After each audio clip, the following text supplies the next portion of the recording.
Sweet friends, welcome to today's episode of Why Isn't Everyone Doing This?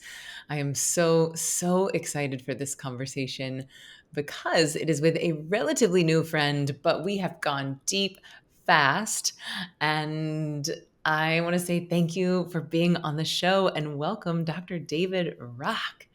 How are you feeling? Thank you so much. I'm so excited to be here.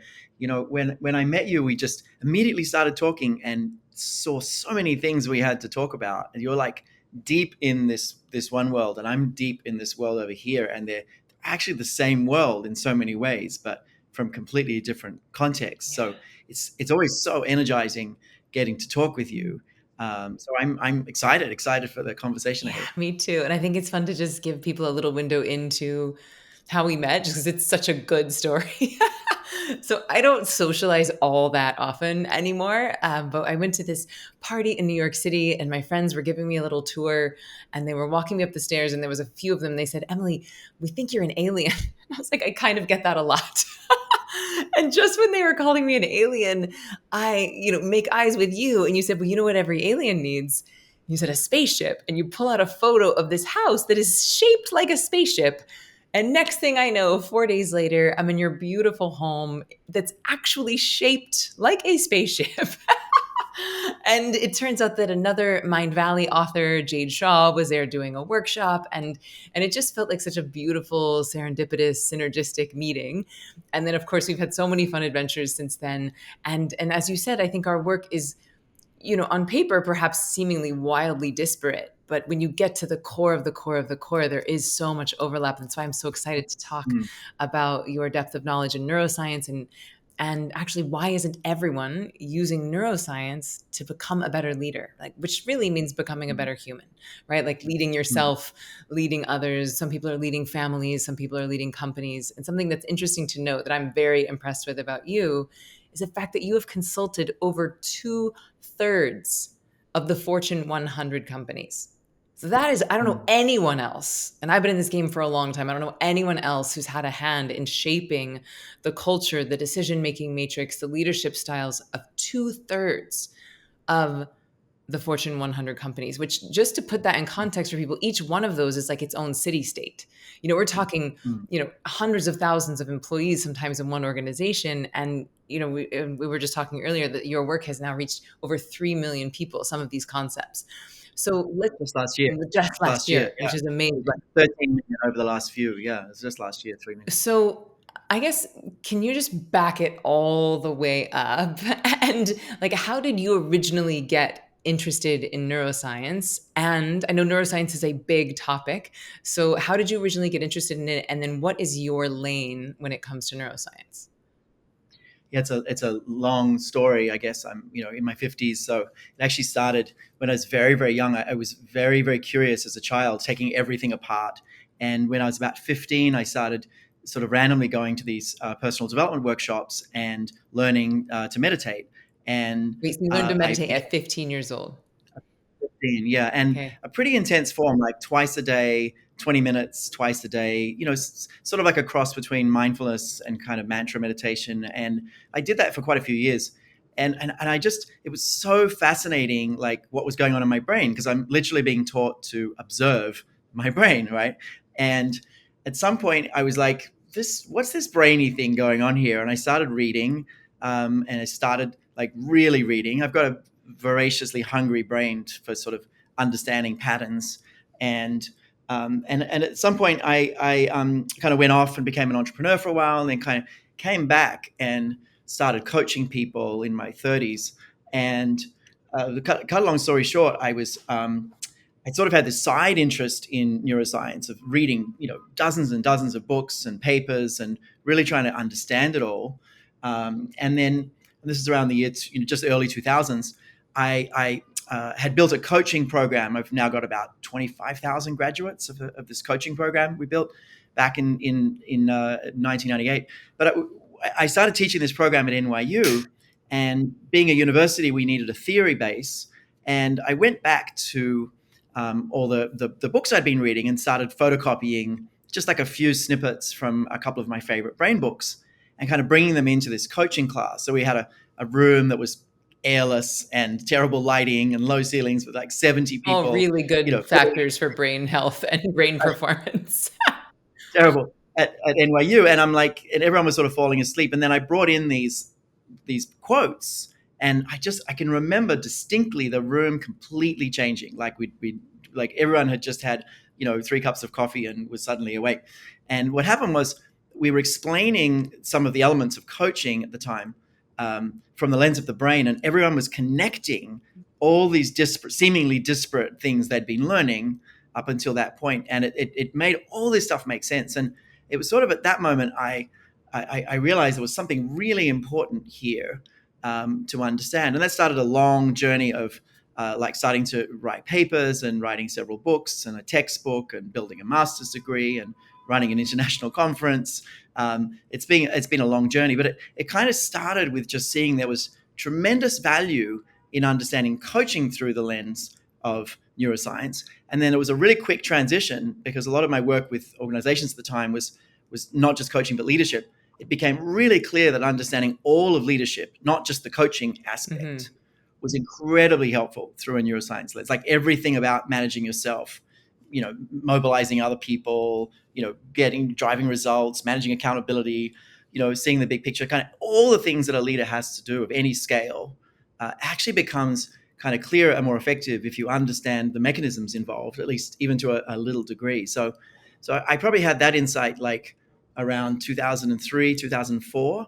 And it's been a wild ride ever since, of just trying to kind of share that and develop that. But that's kind of where it started. Mm. And then where we are now is kind of building a whole language for leadership based on the brain. So any kind of skill you're learning, you can go, okay, well, this is what's going on, and this is why this is happening, and it turns out to be really, really helpful. Yeah, and that's one of the reasons why I'm so excited for this conversation, is to really go into the neuroscience of meditation, of what is happening in the brain. And I love that that was your genesis, that learning to meditate at 15 years old, it almost sounds like it gave you a separation from your mind and your brain, right? Like there's the observer and the observed, even at a very young age. And so like, because a lot of people wouldn't even know, oh wait, there's something to study here, because you can't see the forest for the trees. So it seems like at such a young age, what a unique vantage point to be able to pull the lens back and be like, oh, what is happening inside of this thing, versus being fully subsumed by it. Like I am my mind, I am my thoughts. So before we go into meditation and the neuroscience of manifestation, I'm curious, like why are people coming to you? Like what is happening in these Fortune 100 organizations? How are people becoming better leaders? Like what's happening to their brains? What's happening to their ability to have peak performance? What's happening to I guess what you would define as being a great leader?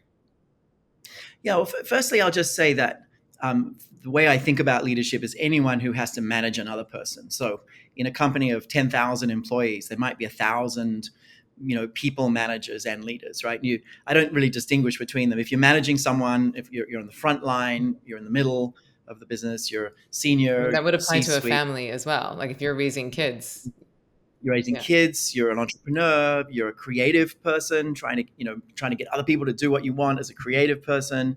You make films, like anything, even artists. There's an element of leadership across the board, and you can think of it as sort of making complex decisions and getting others to do what you want them to do, and getting difficult things done, Well, right? how would you Everyone differentiate like getting others to do what you want to do, but without like manipulating? Or is it manipulation? I mean, everything is manipulation if you sort of boil down to the fact that we're just sitting next to someone changes your brain. Mm. Now, is that manipulation, or is it just the way it works? Like every ad campaign is manipulation. Every like conversation you have, to some degree, you're trying to focus people a certain way. But the brain's like a forest that changes every day with the light, and the rain, and the seasons. It's like literally changes with the seasons and the light. But it's we're constantly changing and massively influenced by Mhm. very small things around us. So I think it's I think what we're trying to do anyway is give people a really accurate understanding of the mechanisms moment to moment, when you're trying to do a task, and hopefully those tasks are really ethical. But it's an understanding of what's going on in your brain and other people's brains, so that you can act like adaptively, and respond to what's really happening. I use this story a bit, but you remember the movie The Matrix? I think every human alive pretty much saw The Matrix, right? Yeah. Um, Neo in The Matrix says that he was always losing the battle against these agents that were these AI bots, and at some point towards the end of the movie, he sees the data streaming down, and and in that moment he starts to win because he knows what's going on inside the brain, so to speak, of these agents, Mm. right? And now he knows when they're about to punch, so he can duck, and he knows where their weaknesses are. So is that ethical? That's a separate question. But he can see in real time, like, or just ahead of time, what's about to happen.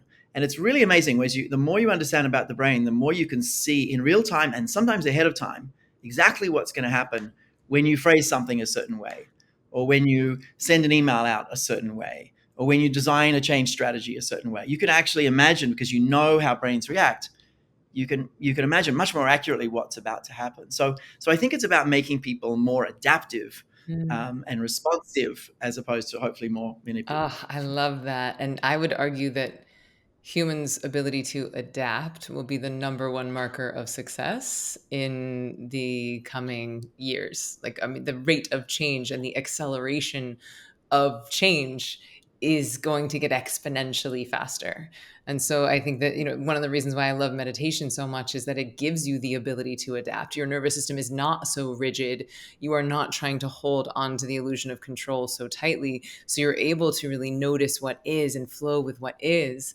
And so it sounds like this is giving you like the almost like the software and the intellectual framework and understanding of what meditation is giving you on that empathetic and spiritual level. So it just feels like this right brain, left brain combo. And actually, side question, what do you think about right brain, left brain? I know it's a gross oversimplification, but it's just become such a part of the vernacular. Yeah. There's a lot of things about the brain that are sort of in the pop culture that are really not accurate, but have this like tiny element of accuracy that's then taken out of context hugely.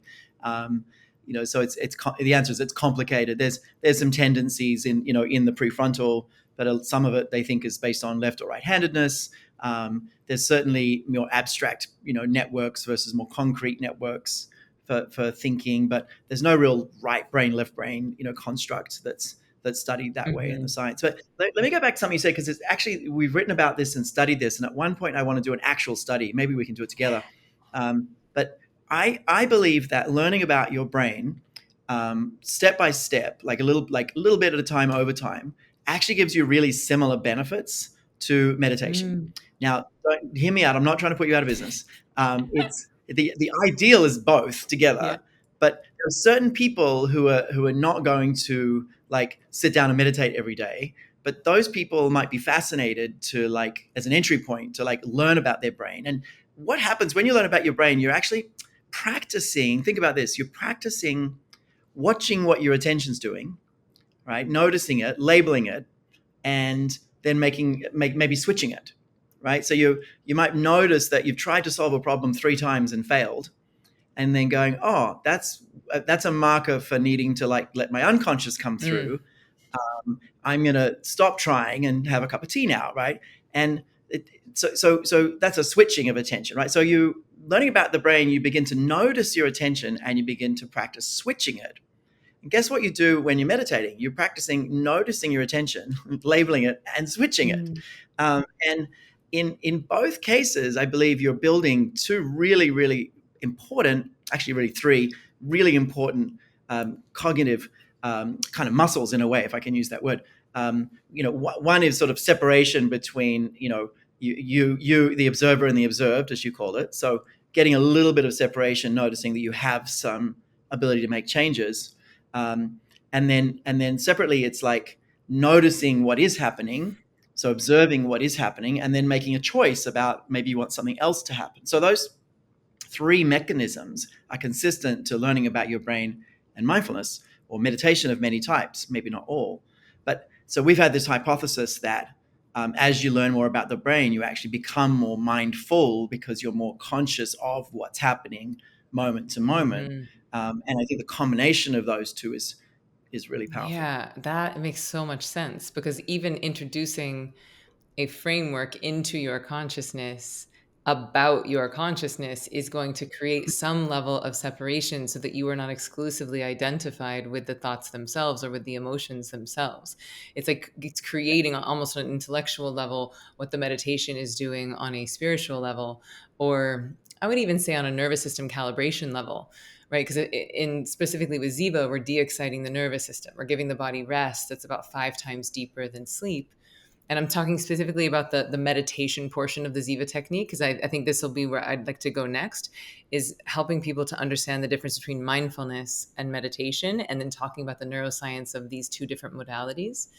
Sure. So I think what you just described, where you're noticing a thought, naming a thought, choosing something different, I would put that more in the bucket of mindfulness, which I would define as Okay. the art of bringing your awareness into the present moment, right? It's like back to the now, back to the now. It's anytime what I would call, pop culture, your left brain or your prefrontal cortex is engaged and you are directing your focus in some way, I would put that in the bucket of mindfulness. It's Okay. quite different than what I would define as meditation, which in the Ziva technique, like you're giving your body a rest that's about 5 times deeper than sleep. And you're doing that, the metabolic rate drops, heart rate slows, body temperature cools.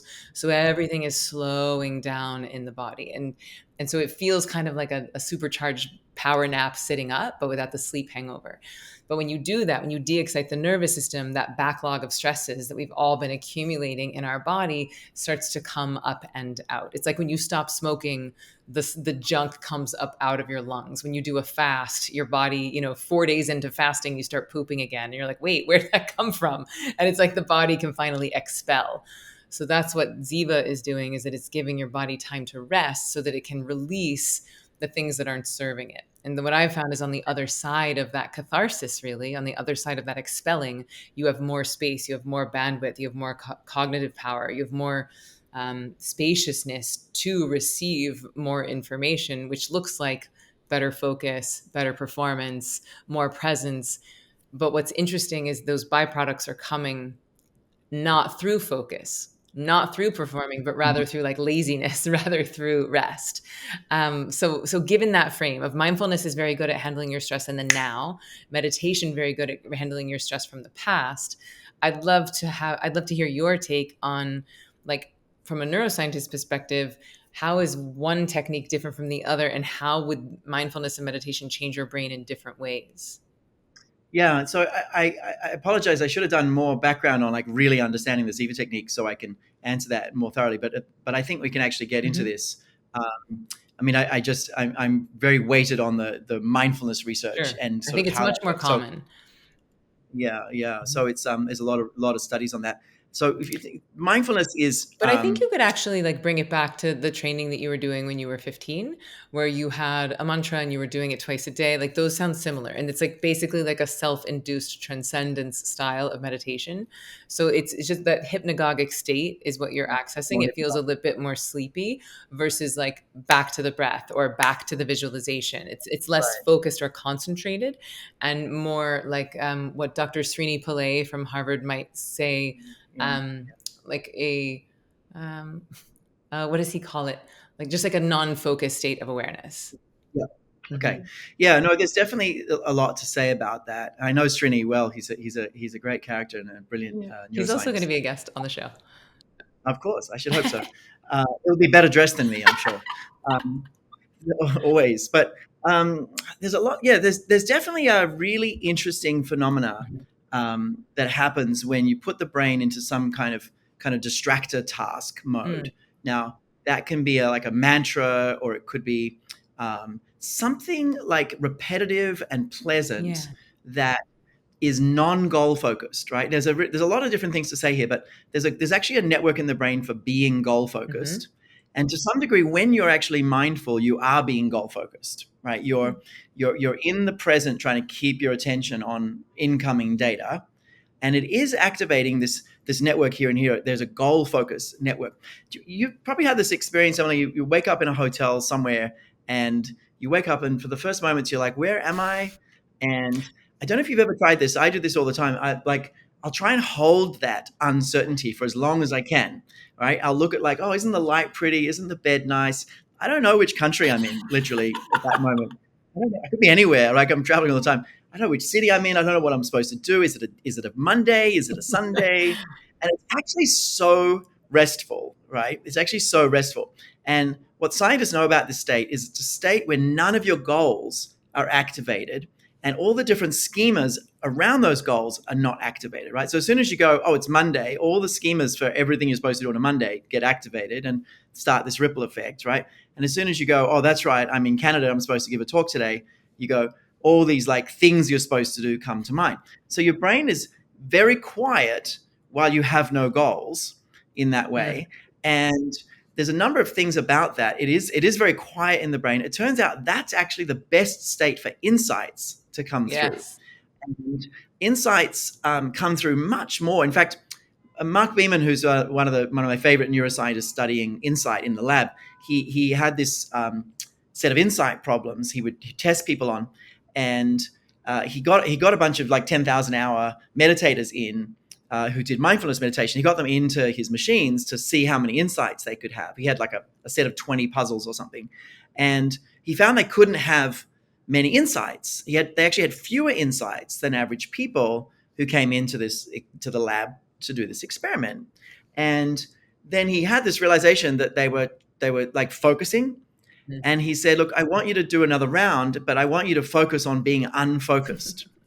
And they actually had this breakthrough in the number of insights they had in being unfocused. And there's a whole like neural signature of that that's really, really interesting. So there's a big body of research we've done about sort of how you bring about insights in yourself and others. And one of the elements is some kind of distractor task that induces this non-goal focused state that just creates this kind of metacognition. And scientists have been studying the different kinds of distractor tasks that you can do, and it should be something pleasant, doesn't take a lot of mental effort at all. So it's not Sudoku, it's not watching TV, but it's something pleasant, repetitive, easy to do, and puts you in this kind of state. So that turns out to be a state that really turns down your nervous system, mhm. and it also increases the chance of insight in many ways. And so accordingly, I would imagine it could bring up things from the past. It could bring up all sorts of deeper insights as well. So that's the way I would kind of understand that. Yeah, that sounds exactly right on. Like that sounds exactly like what we're doing at Ziva, where it's pleasurable. Like the mantra that we're using, like mantra is that word gets a little confusing, I think, in the pop culture because we think it means affirmation or slogan, but it's actually a Sanskrit word. It means mind vehicle. So we're using the mantras as mind vehicles to access those hypnagogic states, to access that states of relaxation with no goal. And I feel like largely what I'm doing when I'm teaching is being like, hey, let go of the goal. Like we're here, like we're not, there's nothing to do, there's nowhere to go. You don't have to quiet your mind, because what people do when they go into meditations, they get the goal of quieting their mind. They're like, oh, how few thoughts can I have? How silent can I make my brain? And then they're trying to achieve what's essentially an impossible goal. Certainly when you're trying to achieve it, I think it's like sex. It's like the more you're like focusing and trying to orgasm, the further you get from it. And the same thing happens with people when they're meditating. They're like, I'm going to quiet my mind. And they use all this effort and all this strain. And then they're getting out of the exact state that you just Right. mentioned that creates the insights. I'll share Yeah, one funny yeah, story. Like I'm always like, don't keep a journal next to you. You don't have to journal. Like when you're in the meditation, you're gonna have all these amazing insights, all these ideas, but just let them come. Like stay in the meditation. They'll be there for you afterwards. Like I'm preaching this all the time. And the one exception to this was it was like my second course I ever ran. So you got to think, like, to make an exception on, I'm just a baby, like I'm a baby meditation teacher, you better follow the rules. And it was my friend, and she was going through a nasty divorce, like had raised this man's kids, and he like cheated on her with this like famous actress. And anyway, it was messy, and he ran all of their money. She had been like supporting his two children financially, but he was running all the bank accounts. And halfway through the meditation, she goes, I remember the password to the bank accounts. And I was like, get up, yeah. get up and go. And That's that was the brilliant. one time I made the exception to the insight and taking action on it. That's hilarious. Yeah, deep things come up. The way people normally quiet their brains is with alcohol, and there's like a tiny piece of my brain that's like trying to hide the fact that there's a bar fridge just there because I'm concerned that listeners will think like I drink a lot. I bought the apartment; it had the bar fridge, and it's full of coconut water. Just to get that out of the way. Well, let's So talk a little bit about that, because I think that we're entering this age of this burgeoning of the psychedelic revolution. And I think that for so long, because nicotine and caffeine and alcohol have been the substances that have been legal, that we've thought that, like, oh, those are safer for you, those are better for you. But LSD, psilocybin, that's bad. Like, those things are going to fry your brain. And so my understanding is that alcohol is quite simply like killing the neurons in your brain and dimming your consciousness, whereas there are other substances, if in the correct set and setting, can actually increase neuroplasticity, can increase neurogenesis. So, like, why did you want to make a disclaimer on alcohol, and is there anything you want people to know about neuroscience and alcohol? Yeah, I mean, it's not good for your brain. Is the short answer. It's not good for your brain. I mean, a little bit actually. The data is really confusing because until like the last year, the data said a little bit of alcohol is actually better than no alcohol because of the social benefits. Weirdly Mm-hmm. enough, and then this year, some new studies have come out, maybe confounding that, saying, look, no alcohol is probably best. But there's this weird social benefits you get, and it turns out like getting your social needs met, and really connecting with other humans is very, very nourishing and healing, calms the nervous system, turns up the right, neurochemicals. So, but I think on the whole, it's probably very, very little. Look, I'm not involved in psychedelics. I come across some of the research, and I've been really curious why some of that is working. And what I've seen in the research depending on the substance, it's overall lowering the threshold at which your neurons spike. So if you normally have like, you got 100 million neurons, right? Sorry, 100 billion neurons, not 100 billion, 100 billion neurons. If you normally have like, um, 12 spikes a second at sort of What does a spike baseline per mean? neuron, a spike is like a little electrical spike, little electrical activity. So The you've got, activity in the neurons, not like a new genesis of new neurons. It's just the no, it's like every neuron is spiking sort of like clockwork, like about 12 times a like a second. heart is But then you beating, the get neurons are firing with more electricity. neurons are firing about 12 times a second each. So what happens is they basically fire a lot more.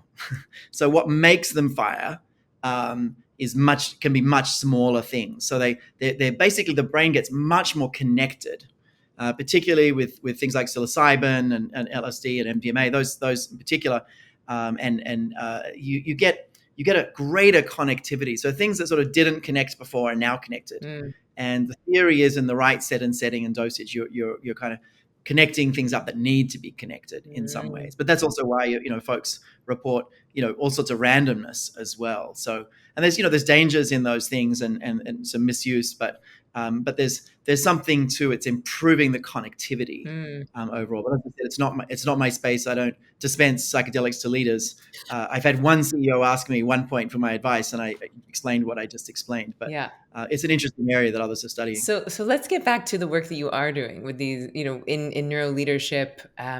So, like, what can you give us a window into any of the modalities, or like what a program look like? What is the transformation that people are going through when they start to practice these neuroscience techniques to become better humans and better leaders?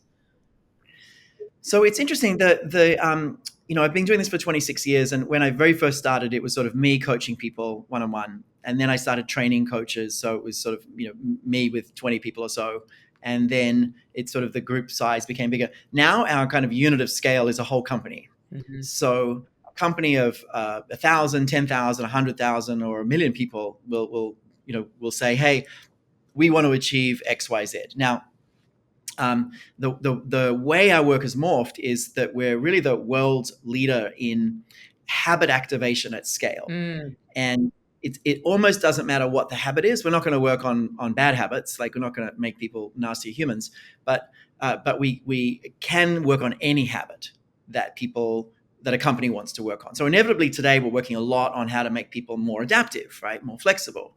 And so it might be a whole initiative around growth mindset, and I'll get into that. Or it might be, look, everyone that manages people just needs to be much more effective at that. And that's a different kind of strategy. Or they might say, look, we really want to do something about diversity, equity, and inclusion. Can you really do something that gets to the heart of the bias issue across all kinds of decisions? So our entry point is with a whole company, and it can be any size. We're actually doing some amazing work with schools, with individual schools of a few hundred teachers.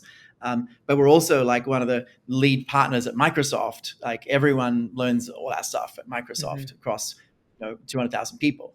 So so we're sort of working, but the entry point is like there's a particular thing we're trying to achieve, and so we look at that in sort of three bodies of work. How do you make this change a priority? How do you define the habits that people need and then build those the way habits actually get built?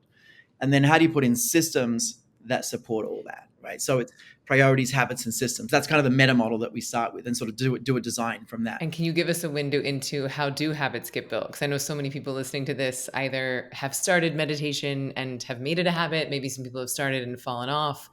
But let's use meditation as an example. Someone wants to build a daily, twice a day Ziva habit. Like, how would you help coach someone in implementing that?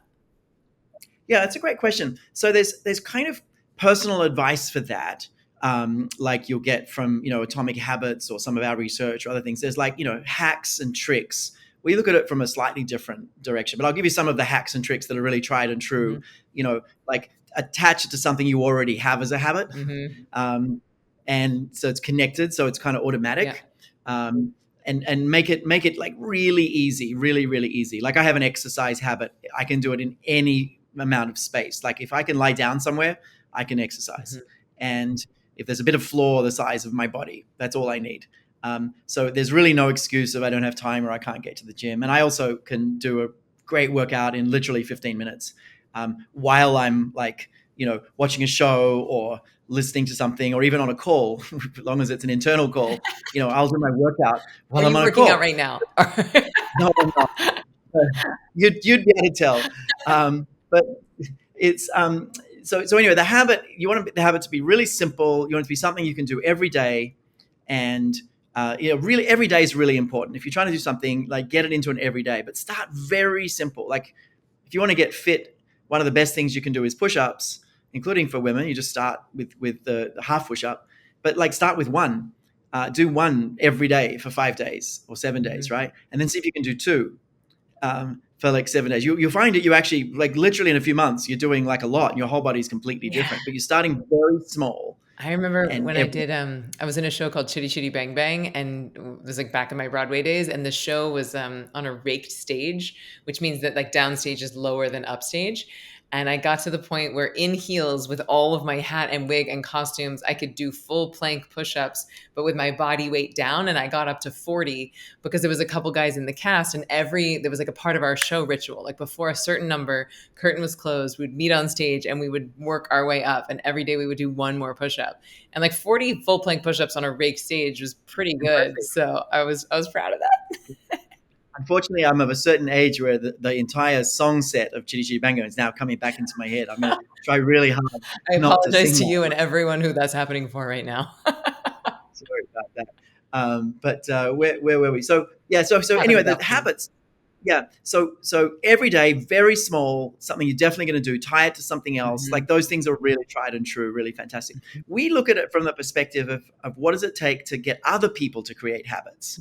So we look at it Mm. sort of from the outside as opposed to yourself. And like we worked with Accenture, for example, on a project that impacted 700,000 people. We looked at like how do we create a habit of going about feedback a whole different way, right? And how do you like design an intervention that really creates new habits? So you can't just say, hey, try this thing today, Mhm. and try to make it simple. So those sort of hacks don't really work at that level. So we've been studying this for a long time now, and we've got it down to 3 principles, and these are very generalizable to helping your family, to running a team, to starting a business, to anything. But the essence of it is the first thing is you need other people to have some kind of pretty strong insight moment, right, about the habit. So Mm. let's say you're trying to make a team more, or organization more inclusive, right? One of the habits is like really getting everyone speaking up, and a good skill for that is going last as the leader, right? Mm. So a particular skill around the habit of like engaging everyone is like the leader speaking last, right? So you can just tell people 1,000 times over you should speak last, nothing will change until that leader goes, oh wow, I can imagine speaking last could be really, really helpful. I'm really like, and they have an insight moment where they picture it and they go, oh wow, I'm going to do that. Mm. Now that we've actually come up with a measure for the strength of that insight. We call it the Eureka Scale. We've published a proper academic paper on this, and it's you need a level 4 out of a 5-point scale. A 4 is like the level at which people are almost certain to take committed action. And a 5 is a life-changing insight you never forget your whole life. But a 4 is pretty strong. A 3, you've got maybe a 50-50 chance of someone doing something. But a 4, you've got like a 90% chance someone will take action. And we've studied all this. So how do you get people to have insights? That's actually the question that every novelist, screenwriter, filmmaker, artist, change maker, politician, pretty much everyone is asking without knowing they're asking, because insight's what changes people. It's how we see the world differently. So we believe the way you create the strongest insights is with just the right story combined with just the right data or evidence or science. So you're going back to your left and right brain, which I'm not necessarily supporting, but I will support concrete and story, right? Or conceptual and sort of feeling. And the combination of both of those two is by far the strongest. So story without explanation is sort of empty, but explanation without story is even emptier in a way. So that's one element. You need people to have an aha moment. Now, when you realize that's your goal, you can actually try different things and measure the strength of the aha, which is really fun. Like we do that. We're like, all right, how do we get a leader to realize for themselves that speaking last is good? Like, what's the story you tell? What's the science you bring? And we'll experiment with lots of different things until we find the one thing that really creates the most insights for most people. So that's one element. Is you want your teenage daughter to clean her room. One of the most important things is she's got to have an insight about this. That's maybe a blunt example, but that's the first piece of it, right? The second piece of this is that those insights are way more powerful and way more likely to be enacted if they happen in a social context, and particularly with people that matter to you, right? So what that means is, the daughter, if she has an insight, on her own in her room, that's one thing. But if she has it, at the dinner table and shares it with the family, there's all this positive pressure now to act on that insight. And she feels like everyone's going to be watching her around this issue. So that's one element of it. It's called the panopticon effect. It's Panopticon. social. The panopticon effect. It's an unfortunate idea. It's thinking everyone's watching you when they're not, but it actually has a positive side to it of if you tell people that you're going to do something differently, you become a little over obsessed about imagining they remember. Usually they don't, but it's used for good rather than evil. Right. It's like you're using other people's perception of you to hold yourself to account. I know my friend Zach Bush is doing some work in small groups, like 6 to 8 people.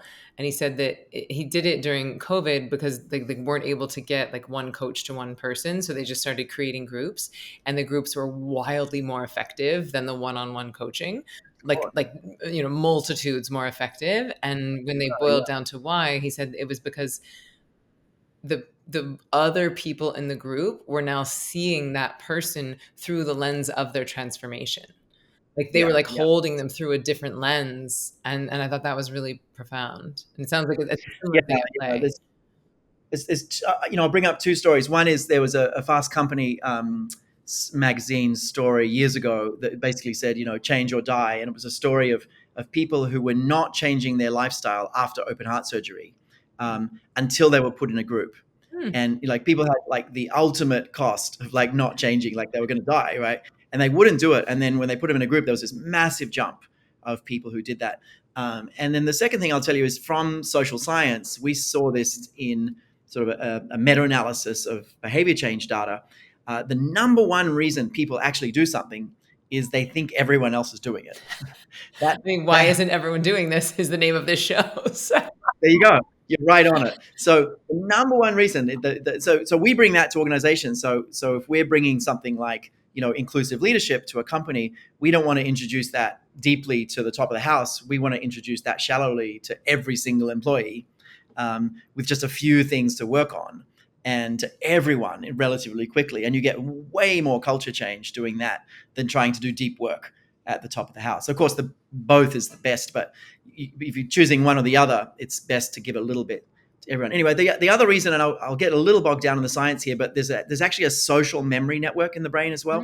So if you learn about, how to do PowerPoint on your own, in a room, it's stored in a certain part of your brain. But if you learn that with 3 or 4 others, what happens is you might not remember the lessons from the PowerPoint, but you can remember who was there, how they were feeling, where you were all sitting, who was the most important person in the room. So basically, social information encodes automatically in the brain. And when you tap some learning into that automatically encoding network, right, the learning network is much more robust. So now you can encode more easily, more deeply. You recall the information more easily, and you act more often as well. So anyway, the first principle is strong insight. The second principle is do that socially, Mm. and the whole thing's much more powerful. And then the third one is the hard one for organizations to get their head around, and that's one habit at a time over time. And like you got to have the overtime thing, and there's this bias called the massing effect, which is that when you poll leaders and say, hey, would you like to do a classroom 2 hours a week for every week for a month, or do it in a day? Everyone says, I want to do it in a day. I'll learn much more, and they're completely incorrect.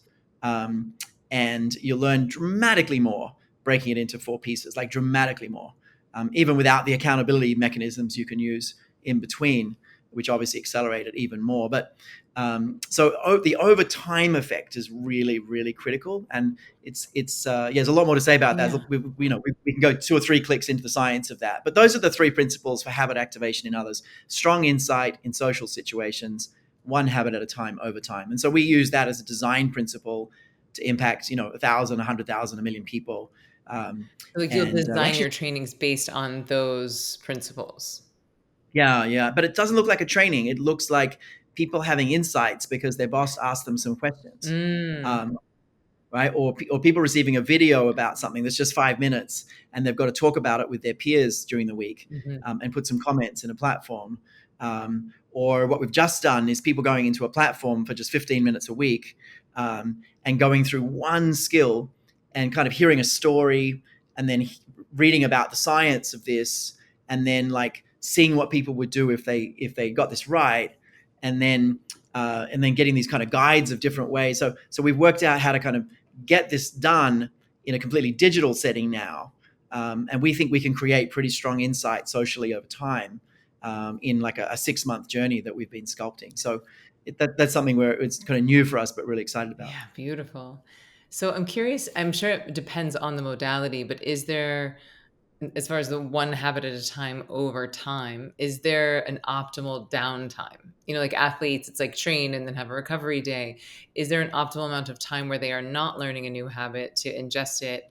Or does it just depend on the thing that they're learning? Yeah, I mean, we've got 300 active partners at any time, so we've got a lot of data, but it's very hard to compare apples to apples and be really definitive. But we sort of test the hypothesis out for a year or two, and then we'll tweak it as we get feedback. But we believe like 30 days is a really nice unit of time to focus on one particular kind of issue. Mhm. Like we can make people much more flexibly minded in 30 days. Mm. We can introduce growth mindset to an organization in 30 days. Then you might take a month off, come back, and now look at being more Like in that inclusive. 30 days, would they be doing something every day, or would it be a bit on and then some digest time and then back on? Yeah, it's more like something that's in the background all week. Yeah, it's like a Um, theme that's, yeah, we're putting our background attention on.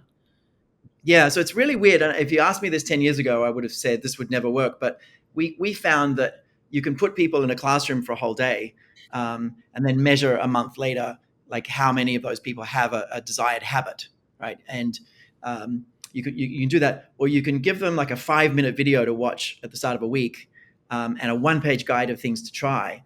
And if you do that every week for 3 weeks, Mm, uh, and they know the rest of the team is doing that, and then just bring them together for 1 hour virtually, you actually get about 50% better habit activation than being in a classroom for a whole day. mm. Now that's insane. I know that doesn't make any sense, but the spacing effect and the social effect is much higher than we Yeah, realize. it really does. So it's bringing up two questions. One is totally self-serving, so I'll start with the other one. But I've heard this stat that is that you're 95% more likely to commit to a healthy habit if you have basically an accountability buddy, like a person to check in with and a scheduled time to check in. Have you heard that? Does that feel accurate to you? Do you want to debunk that? I don't know the data on that, so it would take my research team a week or two to like really anchor on a number. I would say massively more likely. The number might be 2, 3, 4, 500%. I don't Mm-hmm. know. I mean, we did one analysis of taking a 3-hour training and looking at the number of people that take an action after that 3-hour training compared to 3 1-hour trainings, and the number of people that take the total number of actions people take. So imagine you got 100 people in a 3-hour training. Between them, they might, you might have 50 actions taken, right? Now you take the same 100 people, put them in 3 1-hour trainings with a little bit of accountability. Now what we found is about a 700% increase in the Wow. number of actions people take. 700%.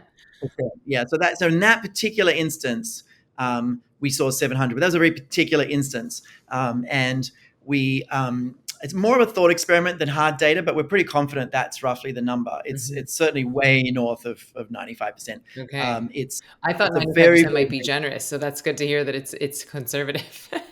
It depends how you do it. And also, a one off training doesn't have a lot of accountability at all. So, even just adding one follow up, Yeah. you get a big bump. But adding 3 follow ups, you've got that time in between to go and apply. So, there's part of the effect there. But Mhm. the in terms of just sort of any one off learning and then having an accountability buddy, there would be a very significant, very, very meaningful impact. I just don't know what the number would be. So, I Okay. couldn't respond to 95. Yeah. So I have another question that'll be a good segue into the neuroscience of manifestation. So we're in the process of developing our embodied manifestation course.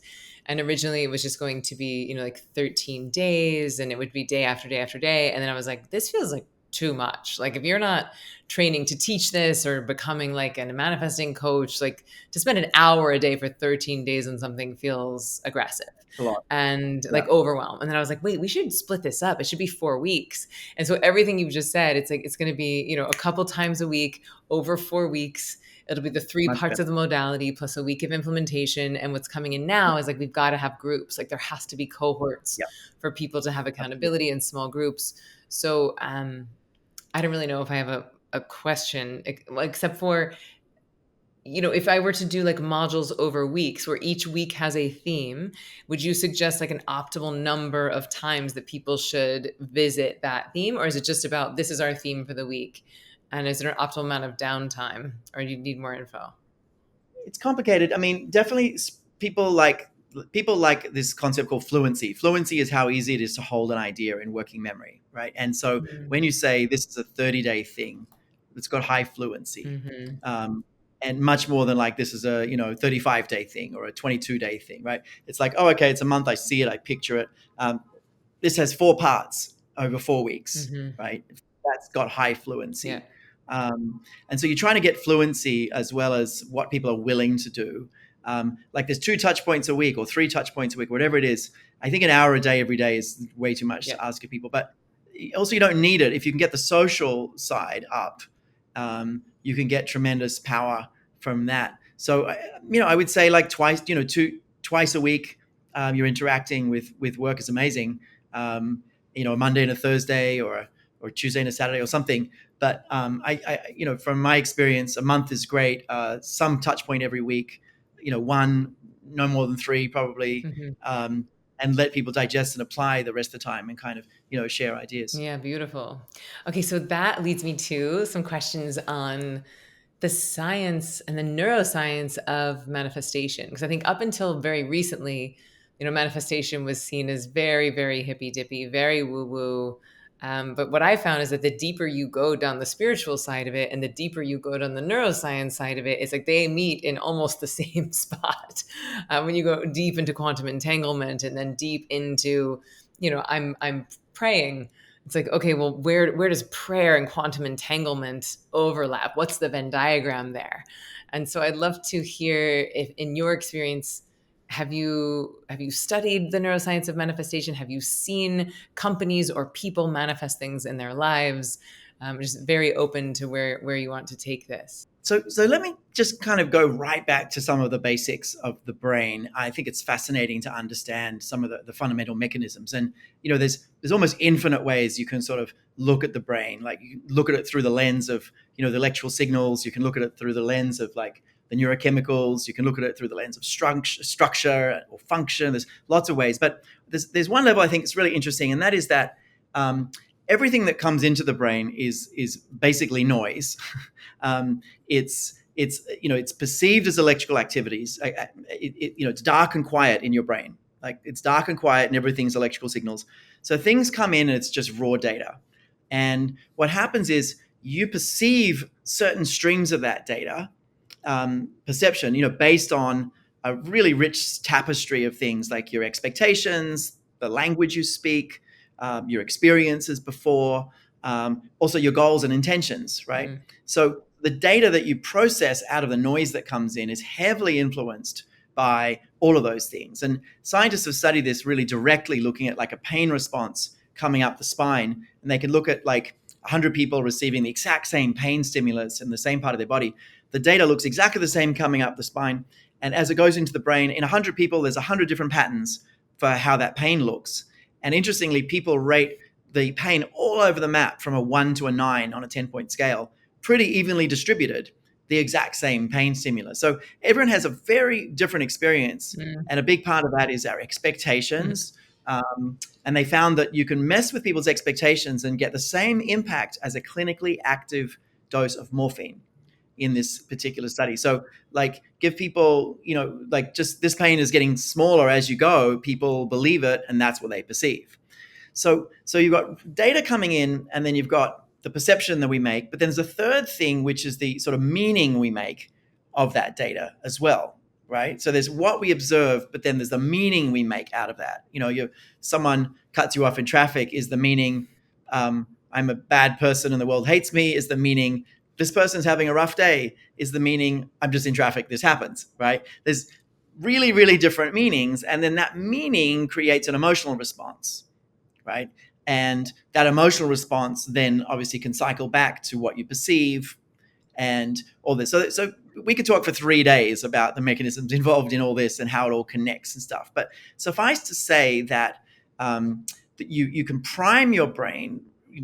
Very small things will do it. You can prime your brain to notice really different stimuli, as well as to make really different interpretations, as well as the result will be really different emotions that happen, right? I mean, at a really simple level, I'm playing Lego with my daughter, and she says, can you find the single yellow squares, the tiny little yellow ones? And we've got a giant box. I have to do the hard work because it's painful to find things and dig through this box, right? And Those I things are understand. sharp.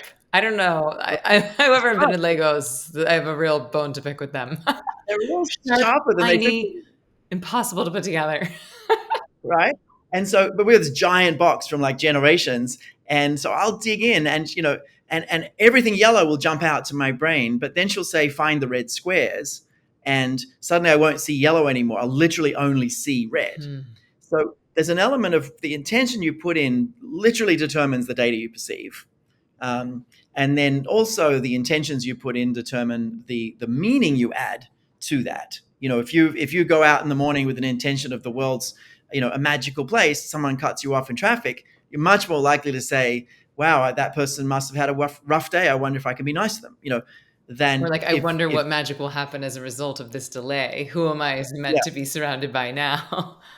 yeah. So there's a whole neuroscience of intentions, Yeah. and we actually did a whole presentation on this years ago at my conference. But there's a neuroscience of intentions and how they shape experience.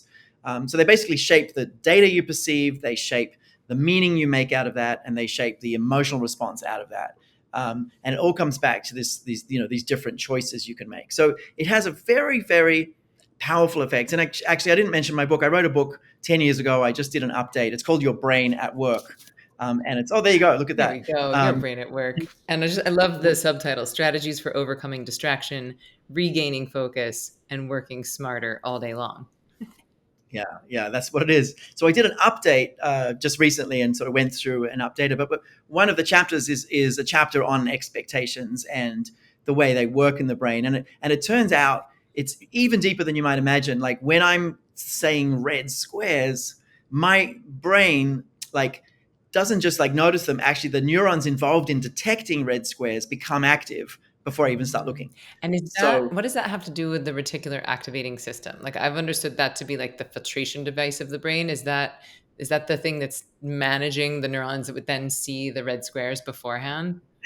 that's a very complicated question. Okay. I would just say like intentionality. The prefrontal cortex is the one network that's connected to everything in the brain, and the network for thinking about yourself and other people is in the medial prefrontal. This network here, but it's also the network for like making sense of anything, and kind of understanding how everything fits together. And so as you're making an intention, what's happening is you're sort of creating this organizing principle. The medial prefrontal is involved. It's connecting everywhere, and it's creating these schemas right across the brain. That's kind of the simplest way I can explain it. The much more complex answer to that. There's a book called by Jeff Hawkins, which is he wrote a book called On Intelligence, and he recently wrote a book called A Thousand Brains. And that's a fascinating look at the deeper mechanisms of how the cortex actually works. Mm, But very complicated, but amazing insights okay. in that book. I might check that out. I went to see one of my favorite manifestation teachers this weekend, and like someone I've been studying for 25 years. So like to be in the room was really special for me. And and one of the ideas that came in was like, I need to write about it's just I think it's taking this very complex thing and making it so outrageously simple. And it's the idea of just like if you were going to try and eat healthier, you want to just put more vegetables on your plate. Like put more healthy fats, healthy proteins, healthy vegetables on your plate. Put the good stuff in. Do not put your Correct. attention on the things that you're taking out. Like if my son, if I'm like, you can't have any more sugar, no more jelly beans, no more chocolate, like that's all he thinks about. More sugar, more jelly beans, more chocolate. And then it's just with this constant struggle of the only thing he wants is the only thing I'm denying him of.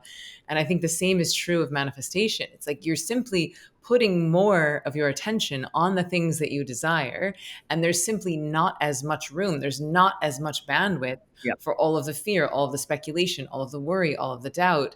And so I think just making it so, so simple of like, I'm waking up in the morning and I say something simple, like my partner and I, like every day, we're like, today is going to be a great day. And I say it to my son, I lift up his blinds. I'm like, hey buddy, today's going to be a great day. And it's so simple, but we have this recency bias. And then suddenly the brain is instantly looking for reasons of why it's going to be a great day. I used to do Yeah. something called the lucky mantra, which is like, I am the luckiest person I know. Lucky things happen to me every day. I feel lucky. And then again, the brain, I mean, it's simple. And if you don't believe it, it doesn't work. But if you can get yourself into a place of believing it, then it really does start to change. It's really true. I mean there's a very strong neuroscience explanation of the first part of what you're saying, which is it's actually a really helpful thing to understand. The way the brain works is it's basically an attention economy inside the brain. Mhm. So wherever you put attention, you either create new pathways or you deepen new pathways, right? And it's a bit like that movie Speed with Keanu Reeves from years ago. Like the bus could only go forward, right? And there's no going back. The bus just had to keep going forward. And with your brain, there's only going forward. Mm, Once you understand that, you sort of do things differently because the more you focus on a bad thing, the more that bad thing actually gets connected into the brain, and more it becomes wired up, right? So you really want to focus on what you want more of. And it doesn't mean there's not a role for therapy. There's a role for therapy. There's a role for kind of making sense of the past and all that. But brief solutions focused therapy, cognitive behavioral therapy, most of the other therapies that are really showing the most promise, use this principle of let's focus on what we want more of and build those into the brain. mm, So it's a really good insight. And it's simple way to understand it is neuroplasticity is driven by attention.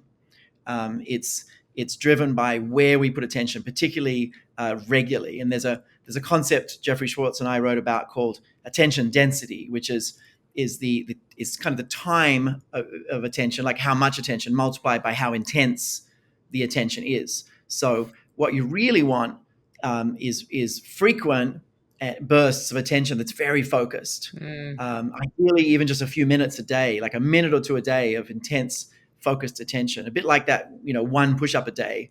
Yeah. that little burst of attention every day.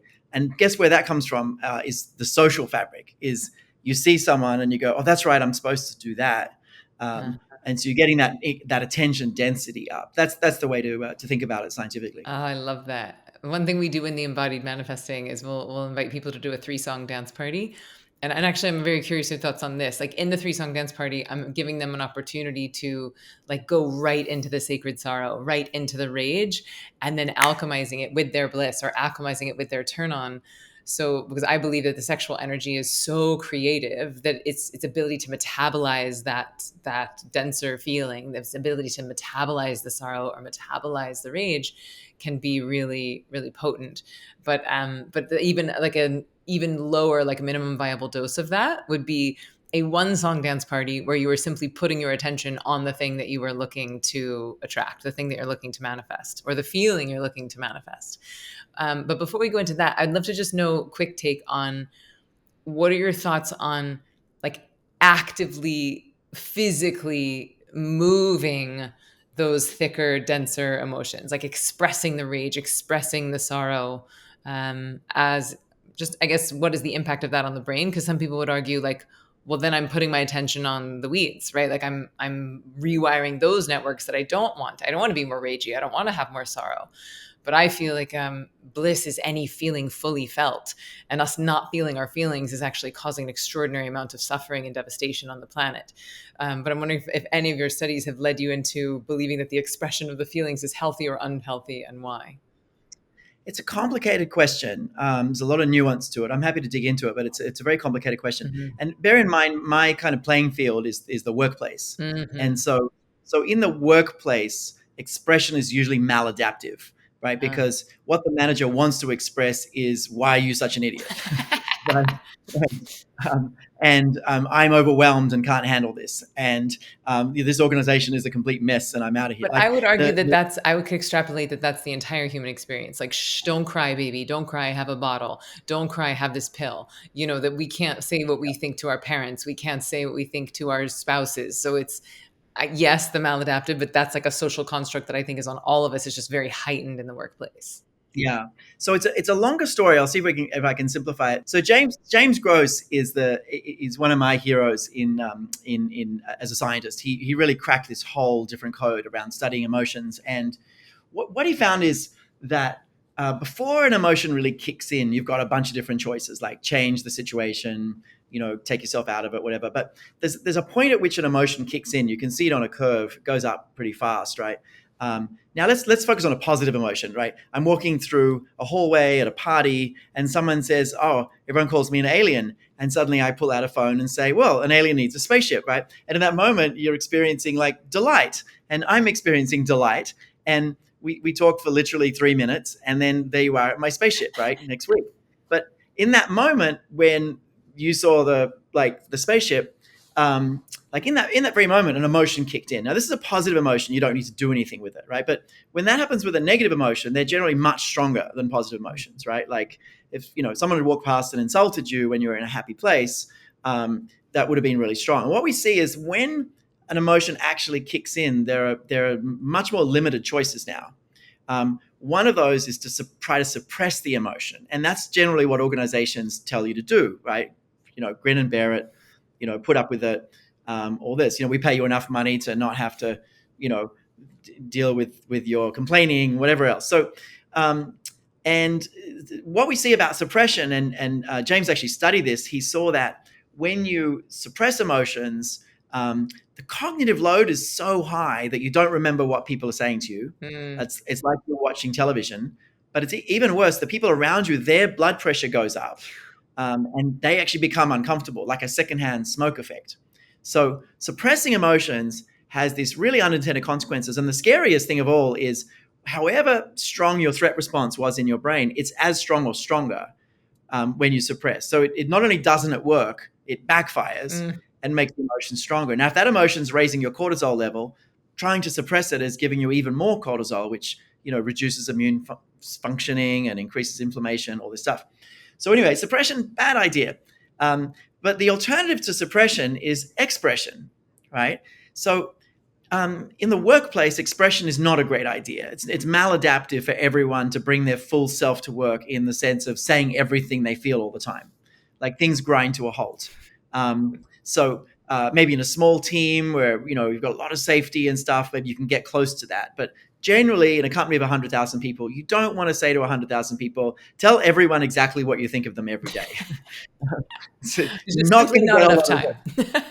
you're not going to get a lot of work done, right? So it stays with suppression. But what happens is a lot of that suppression will probably stay in the body, and at some point, it'll be healthy to get that out because those threat responses will have stayed. So and that's when it's healthy to express, but kind of contain it to some degree. So in a safe adaptive environment.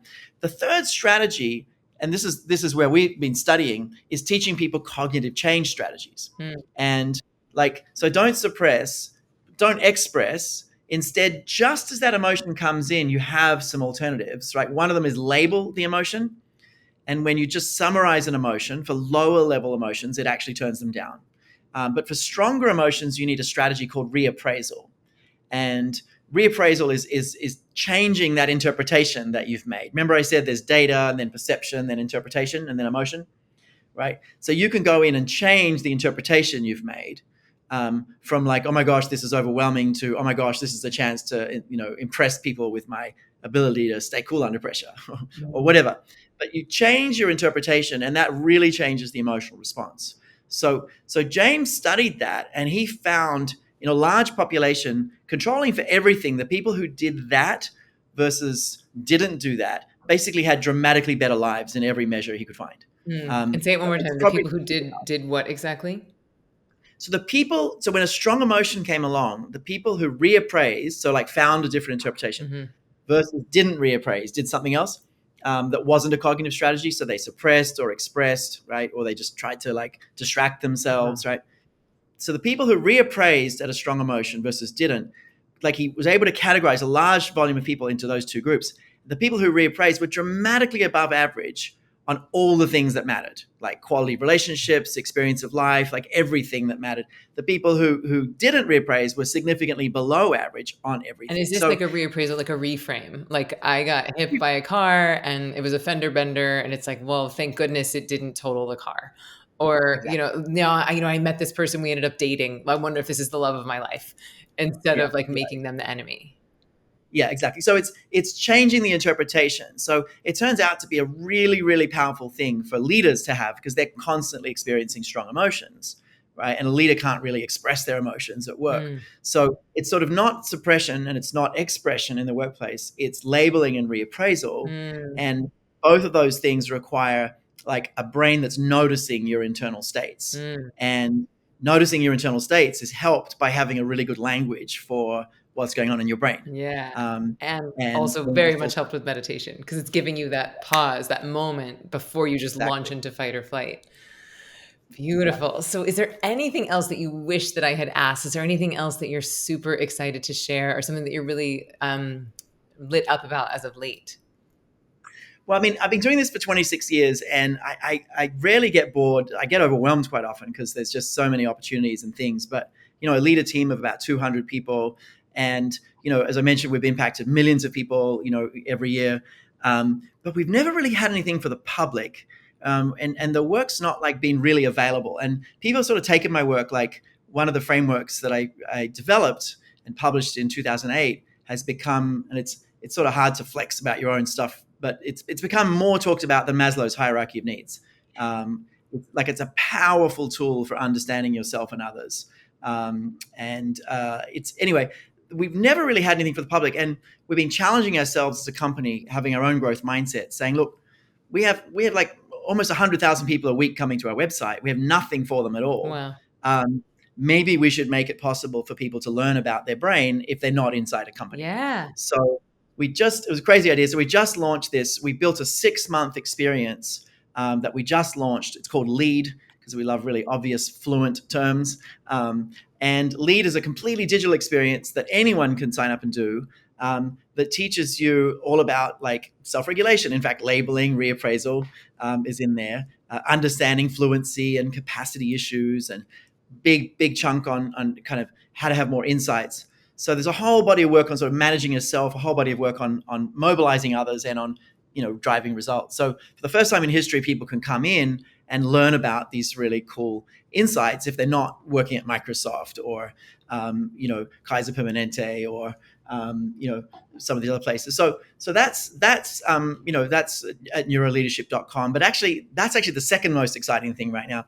The most exciting thing right now is in building that we realized that it would be incredibly helpful to have a coach that you could call on right when you're like struggling with something, Mm. like right when you're like walking to that meeting with someone you had a conflict with last week. Wouldn't it be amazing to have a coach you could just like call on right then and say, hey, what do I do here? Or you've got to give someone some tough feedback. How do you do it, right? Or you walk into a meeting and people are arguing. How do you handle it, right? And so we're like, we've produced like 26 years of content and tools and research and Mm. published 60 papers. So like, what if we could put it all into an AI and train an AI to be neuro intelligent? And it was a crazy idea at the time, and we put a team onto it and sort of invested in it. And it turns out we could create an AI and make it neuro intelligent. In other words, give it the ability to answer in real time questions. And we actually just going live with it right now. We've decided it's a neuro intelligent leadership enhancing system, which stands for NILES, NILES. And so folks just go to askniles.com. We're giving it away free for a while. So you'll be able to access it. If you go to askniles.com or askniles.ai, you'll be able to sign up and you'll get access to it. Or it might even be there now when this video comes out. But we're super excited about this capacity to, in real time, right when you're at the point of an impasse, give people like exactly the right insight about the brain that could help them like do things differently. So that's like my whole company's using it already. We've had it for a week and everyone's using it all the time to like help them like unpack these impasses. So that's what I'm most excited about. And maybe instead of 3 million people, it'll be a much bigger number in the next few years. Yes. Amen. Well, thank you so much for taking the time to take your 23 years of studying neuroscience and the brain and leadership and helping so many leaders and organizations to apply these principles and now making them available to folks who aren't working at these Fortune 100 companies. So I know you just mentioned a few places where people can find you. Is that those are the best places to go if people want to deepen in their work with you? Yeah, so neuroleadership.com is my corporate website. We have a really big podcast with about 1 million downloads so far on all things about the brain and the workplace. So it's not really for individuals, it's for like, HR people, leaders, managers, people thinking about workplace issues in the brain. Hmm. But it's a really popular podcast on just about every topic at work. What's it called? And there's a blog. It's just called Your Brain at Work. Oh, great. And my last book is also called Your Brain at Work. And then there's a blog called Your Brain at Work. We just ran with it. And so sort of within the website, there's stuff for individuals. There's also, we still run the coaching program we started in, before 2000. So there's still a brain-based coaching program and some other programs for individuals, but a lot of free stuff, lots and lots of free blogs and podcasts at neuroleadership.com. I've written a bunch of books. A lot of them are quite boring unless you're like in the space, they like textbooks and stuff. But Your Brain at Work is up to date, super relevant now, and keeps being relevant. It's in just about every language, and you'll see that on Amazon. Just look up Your Brain at Work. And then the Niles idea is originally was inside the lead program. It still is, but we've pulled that out. And so if you just go to askniles.ai or askniles.com, you'll see that. So those are some links that are super helpful for people. Beautiful. And yeah, otherwise, I'm just so delighted to be able to tell some of these stories that don't get told very often, and appreciate your enthusiasm for the science. There's a ton of science to explain the kind of meditation you're doing. And you know what? I think that you're teaching exactly the way I learned to meditate when I was in my teens. I think Amazing. the same principles that helped me for years and years. And in fact, I just started increasing my meditation in the last few weeks. I went back to like most days, and I started doing that form of meditation. Interestingly, Mm. it told me it's a really interesting cycle. But there's a huge amount of science explaining why that works and why it brings insights. And also on the manifesting side, there's so much evidence for putting positive things into your brain, and like priming your brain to see things in a more adaptive and helpful way. Mm. Wow. Well, it feels like such a a beautiful synergy, right? It's like we want both, right? People want to be inspired by spirit. They want those downloads, and we want to be able to back it up. Like, we want to understand that we're not wasting our time. And just like anything, it's like once you have a filtration device, or if you have the scientific data to prove something that they're having an experience of, it is going to strengthen that and rewire that. So Exactly. it feels really fun to have this conversation. So, sweet friends, I hope that you have enjoyed this conversation as much as I have. I feel excited to introduce those of you who have not yet met Dr. David Rock to his work. And if you've liked this episode, if it has inspired you into wanting to start a meditation habit, you know where to find me at zivameditation.com. If you've enjoyed this conversation, please screenshot it. You can post it on Instagram. You can share it with your friends. But our desire is to get this media as medicine into the heads and hearts of as many people who are ready to receive it. And I hope you've enjoyed this episode, and we will see you next week on Why Isn't Everyone Doing This? I love you, and I'll see you next week. Thank you so much.